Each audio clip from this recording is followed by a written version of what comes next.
As runaway global warming continues to accelerate, along with the gap between the rich and poor, there's a sense among many that our civilization is in crisis. What could be causing this crisis, and how do we move beyond the broken status quo and literally design a better future? Those big questions are at the heart of social critic and activist Peter Joseph's new book, The New Human Rights Movement, Reinventing the Economy to End Oppression. Peter's also a filmmaker and the founder of the Zeitgeist movement. He joins us now from our Los Angeles studios. Peter Joseph, welcome to the program. Thank you, Tom. I appreciate you having me. Great to have you with us. First off, what kind of questions are you trying to answer in this book? I guess the core activist questions of why the world is the way it is, why we've been banging our heads against civil and human rights for many centuries now, if not millennia, why we end up with 48 million slaves still in the world today by UN standards, more slaves than any time in human history, and while we're on a collision course with nature, which nobody seems to be actively trying to really detour. We have little policy adjustments here and there, the Kyoto Protocol, the Paris Accord, but are we really going to see an end to this negative trajectory that we've been seeing on multiple levels? So the book attempts to do just that. So why do we have these situations, Peter? Okay, well, fair enough.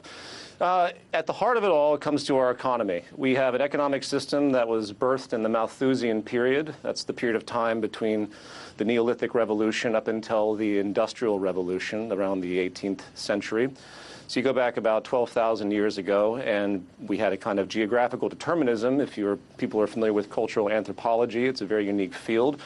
And we started agrarian society, we developed property and ownership, we developed capital and the means of production, labor specialization, regulation and government, law enforcement, and eventually we gave birth to what we know today as the market system of economics, which has been fluid throughout this entire period of time.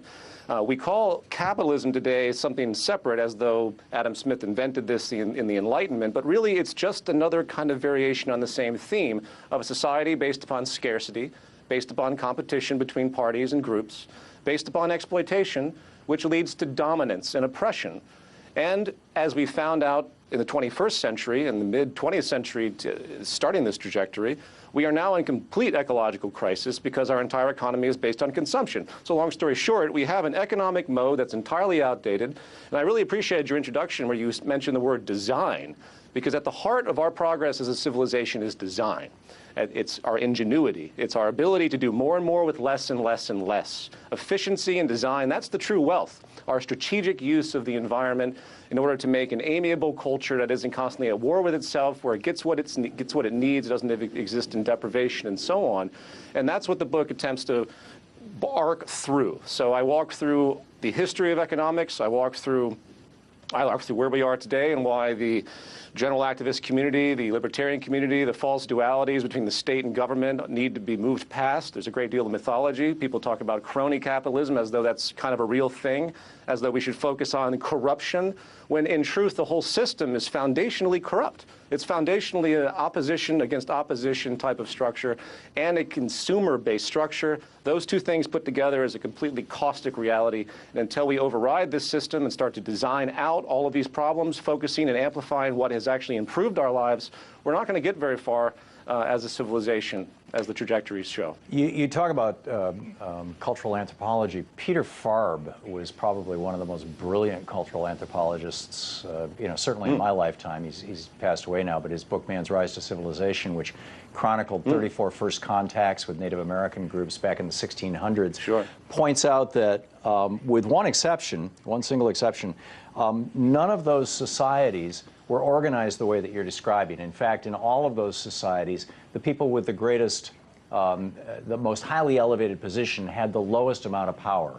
And the potlatch society, that you gained status by giving things away rather than accumulating things. Absolutely. People who acquired more and more and more were viewed as mentally ill and ultimately expelled from societies. How does, and there's theories about how those evolved, but how do we get from here to there if that's desirable?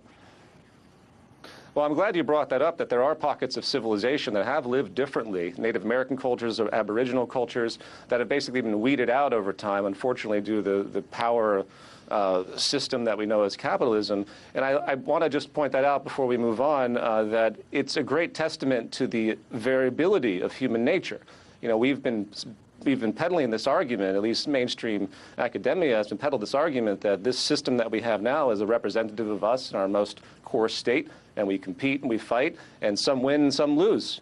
And that's completely debunked by examples that you just said, not to mention advancements in neuropsychology and other things that complement all of that. Now, in terms of how we actually move forward, there are five major transitions that need to occur to take us from where we are today to a new system that actually respects itself, that doesn't thrive on competition and oppression. First, we have automation. The rise of automation is extremely powerful, and it's not something that should be belittled or looked at as some kind of sci-fi fantasy. We should look at this for what it really is, and that's the alleviation of the core attribute of the civil rights battle, going back to Egyptian slavery, going back to the union busters. Labor has always been the core edifice of oppression and exploitation.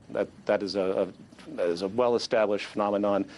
And with automation, we're able to now move past this. We're able to now realize that we're not only more efficient with the application of automation, but we can actually alleviate this core woe that has kept people, this groupistic problem at hand, kept people at odds with each other, the haves and the have-nots. So human labor to automation is the first step, which is, again, being implied through our society right now if you read modern social study on the advancement of technology.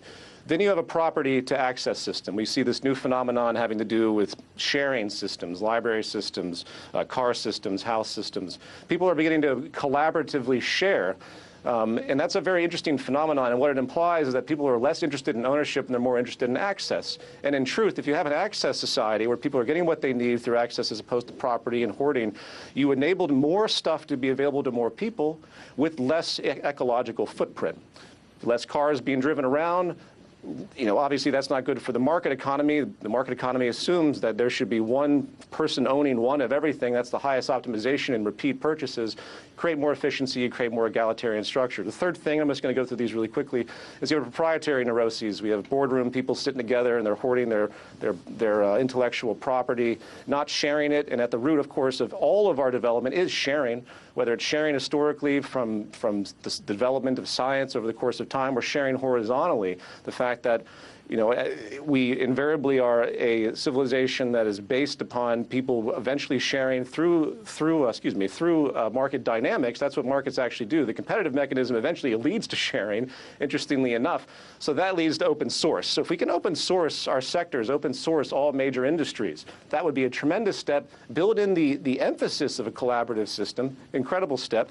And the fourth one, globalization to localization. We have globalization. The average American meal travels about 1,400 miles before it gets to the individual's plate. That's lunacy. We can localize. We can use the advancement of technology to do things in the most efficient way possible in that manner. And the fifth issue has to do with this old idea that you can't have an you can't have you can't have an economy without market dynamics and money being exchanged.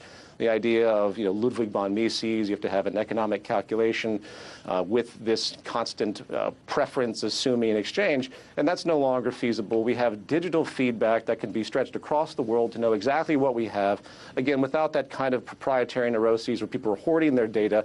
And then this is how we can actually create a sustainable civilization, when we can look at all the resources, look at the behavior, and begin to work around this behavior. And that would be the fifth and final step. And all of this is detailed extensively, far beyond what I'm saying right now, in the book, specifically Chapter 5, which is the solution chapter. Yeah, absolutely. Peter, talk about the Zeitgeist movement that you started. What is it, or was it, and how does it fit into what you're talking about in this book? The Zeitgeist movement was started about 10 years ago. It's a global sustainability advocacy group. It promotes exactly more or less what I've just talked about. The New Human Rights Movement book takes a different angle to it, because I'm always trying to use communication in different ways. But it supports a natural law resource-based economy. And this is effectively embodiment of that train of thought that I just described, where you're moving from a system that's basically the antithesis of sustainability, the antithesis of preservation, the antithesis of collaboration, to one that supports those values in a design approach. You know, I want to give an example of this, because when you talk about this, people, their heads spin. They think you're a Marxist and so on. They think that there's going to be some boardroom that sits around and makes all these decisions. You can have CAD, computer-aided design, computer-aided engineering, through open source, connected to metrics across the world that is gauging what people are doing, and people can actively design anything at their computers, and through this collaborative commons that can be established through modern technology, you no longer even need corporations, because the open source mechanism, the ability to actually democratically participate, and I emphasize that word democracy. It's very hard to hear people talk about democracy and capitalism in the same sentence because they're completely antithetical. But this is the kind of phenomenon of interaction that we're speaking of, a very autonomous but yet unified global consciousness. So the Zeitgeist movement promotes that. We've been doing events for about 10 years. And we will continue to do events and hopefully grow that train of thought. I often joke that everyone's in the Zeitgeist movement, whether they know it or not, because as the term Zeitgeist defined, it's basically the ethic of a species. It's the defining characteristics and values of a species. And we're all contributing to that with our everyday behavior one way or another. But yeah, people should look into the Zeitgeist movement as well. Yeah, the spirit of the times. We have just 30 seconds, Peter. We're seeing the rise of democratic socialism around the world as a real force. How do you interpret that in light of what you talk about in the book? It's a great step forward, but I don't think it's enough, because rarely do people that speak of democratic socialism actually get to the heart of the root structural problems that I just spoke of: a society based explicitly on scarcity, an infrastructure that's still oriented around competition. You know, we can have cooperatives. I'm all for all these different things we could do to revise the financial system, complementary currencies, again, cooperative corporations, and so on. But until we realize that the system is fundamentally unsustainable, it's fundamentally competitive and oppressive. It's like a river, Tom, and we can put up barricades, we can put up dams to try and hold the natural flow, the natural logic back of what this system is. Or we can work to change direction and create an entirely new system, which is what I really hope for and what I bank on, because I don't think the piecemeal things that we're seeing, even if successful, will really overcome what we're facing right now. Brilliant. Peter Joseph, thanks so much for being with us tonight. Thank you, Tom. I appreciate it.